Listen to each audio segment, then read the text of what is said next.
বিসমিল্লাহির রহমানির রহিম। আচ্ছা, কখনো কি মনে হয়েছে আমাদের চারপাশেই হয়তো অদৃশ্য কোনো সত্তা আছে যাদের আমরা দেখতে পাচ্ছি না?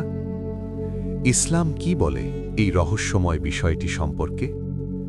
আজকের ভিডিওতে আমরা জানব আল কোরআন ও হাদিসের আলোকে জিন কেন আমাদের চোখে ধরা পড়ে না। আল্লাহ তাআলা পবিত্র আল কোরআনে জিনের অস্তিত্বের কথা স্পষ্টভাবে উল্লেখ করেছেন। জিন একটি স্বতন্ত্র সৃষ্টি। আল্লাহ মানুষকে সৃষ্টি করেছেন মাটি থেকে, আর জিনকে সৃষ্টি করেছেন ধোঁয়াবিহীন আগুনের শিখা থেকে। সূরা আর রহমান আয়াত 15। এবং জিনকে সৃষ্টি করেছেন ধোঁয়াবিহীন আগুনের শিখা থেকে। জিন কেন দেখা যায় না? এর কারণ মূলত তিনটি। প্রথম কারণ, সৃষ্টিগত পার্থক্য।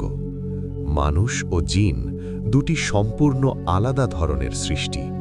মানুষ তৈরি হয়েছে মাটি থেকে, যা দৃশ্যমান, আর জিন তৈরি হয়েছে আগুনের শিখা থেকে, যা সূক্ষ্ম এবং অদৃশ্য। তাই মানুষের চোখ স্বাভাবিকভাবে তাদের দেখতে সক্ষম নয়। দ্বিতীয় কারণ, আল্লাহ বিশেষ ব্যবস্থা। আল্লাহ তাআলা এই দুই সৃষ্টির মাঝে একটি পর্দা রেখেছেন। সূরা আল আরাফ আয়াত 27। নিশ্চয়ই তারা তোমাদের এমনভাবে দেখে যেভাবে তোমরা তাদের দেখতে পাও না। অর্থাৎ জিন আমাদের দেখতে পারে, কিন্তু আমরা তাদের দেখতে পাই না। তৃতীয় কারণ, মানুষের সুরক্ষার জন্য। এই অদৃশ্যতা আসলে আল্লাহর রহমত। যদি আমরা প্রতিনিয়ত জিন দেখতে পেতাম, তাহলে স্বাভাবিক জীবনযাপন কঠিন হয়ে যেত। ভয় এবং আতঙ্ক মানুষকে দুর্বল করে দিত। জিন কি কখনো দৃশ্যমান হতে পারে? হ্যাঁ, তবে একমাত্র আল্লাহ অনুমতিতে। হাদিসে এসেছে, নবী করিম সাল্লাল্লাহু আলাইহি ওয়াসাল্লাম কিছু সময় জিনকে দেখেছেন। এছাড়া জিন বিভিন্ন রূপ ধারণ করে মানুষের সামনে আসতে পারে। তবে মনে রাখতে হবে, সবই আল্লাহ ইচ্ছায়। আমাদের করণীয় কি?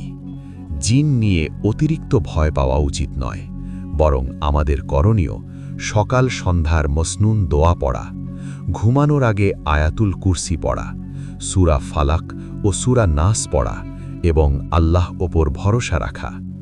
রাসূলুল্লাহ সাল্লাল্লাহু আলাইহি ওয়াসাল্লাম বলেছেন, যে ব্যক্তি সকাল সন্ধ্যায় 3 বার করে সূরা ইখলাস, ফালাক ও নাস পড়বে, সে সব বিপদ থেকে নিরাপদ থাকবে।